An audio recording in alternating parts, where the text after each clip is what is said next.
See, the committee that was appointed by the High Court filed a part compliance report giving status insofar as recovery proceedings are concerned.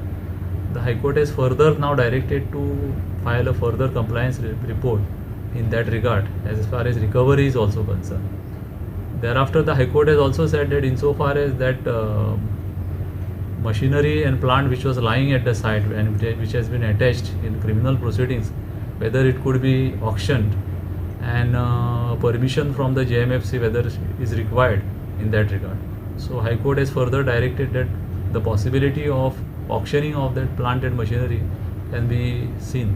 So far as almost 23 lakhs of rupees have been recovered after sale of the properties of that person, and further recoveries are on. So we want to see where it can be recovered, and the court also wants to know whether such a money can be recovered by any other method.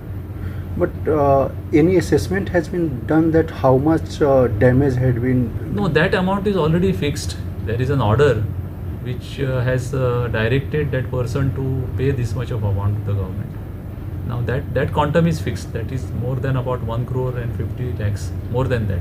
I don't have the exact figures now, but that is that amount is fixed. There is no dispute about it.